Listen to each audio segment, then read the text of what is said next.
আজ থেকে খুলেছে বেগম রোকেয়া বিশ্ববিদ্যালয়ের হল, তবে ক্লাস শুরু হবে আগামী রোববার থেকে।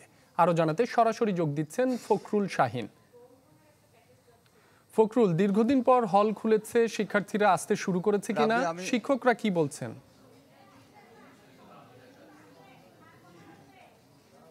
রাব্বি, আমি আছি বেগম রোকেয়া বিশ্ববিদ্যালয়ের ছাত্রী হলের সামনে এবং এটি আবু সাইদ যে বৈষম্যবিরোধী ছাত্র আন্দোলনে পুলিশের গুলিতে নিহত হয়েছেন সেই আবু সাইদের ক্যাম্পাস বেগম রোকেয়া বিশ্ববিদ্যালয়। সেই ক্যাম্পাসে এখনো ক্লাস শুরু হয়নি, তবে হল খুলে দেওয়া হয়েছে। আজকে 2 মাস 10 দিন পরে কিন্তু হল খুলে দেওয়া হলো এবং 10টার পরেই আনুষ্ঠানিকভাবে এই হল উদ্বোধন করে তারপর বেগম রোকেয়া বিশ্ববিদ্যালয়ের যে নতুন উপাচার্য আছেন ডক্টর শওকত আলী, তিনি কিন্তু পরিদর্শন করছেন এবং তিনি এখন ছাত্রী হলে আছেন। আমরা একটু জানতে চাই যে প্রথমে কোন কোন বিষয়ে আপনারা গুরুত্ব দিচ্ছেন?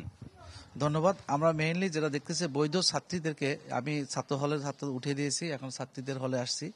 বৈধ ছাত্রীদের যাতে এই হলে অবস্থান করতে পারেন, তাতে পড়ালেখার যে শান্তিপূর্ণ পরিবেশ, নিরাপত্তা আমরা যাতে বিঘ্নিত না হয় এবং গণরুম যে ছিল, গণরুমের প্রথা যাতে বিলুপ্ত হয়, সেই দৃষ্টিকোণ থেকে আমরা হল প্রশাসন আছেন, হলের প্রভোস্ট আছেন, হলের সহকারী প্রভোস্ট মহোদয় আছেন, ছাত্র উপদেষ্টা প্রক্টররা আছেন, সার্বিকভাবে সহযোগিতা করার জন্য তাদের পাশে আসে আমরা এখন পাশে আছি এবং তাতে যেন তাদের কোনো পড়াশোনার কোনো বিঘ্ন না হয়। আগামী 29 তারিখ থেকে ক্লাস শুরু হবে, সেই ক্লাসের এবং পরীক্ষার যাতে কোনো রকম বিঘ্নিত না হয়, সেই দৃষ্টিকোণ থেকে আমরা ছাত্রীদেরকে সার্বিকভাবে সহযোগিতার জন্য তাদের পাশে আসি এবং থাকবো ইনশাল্লাহ।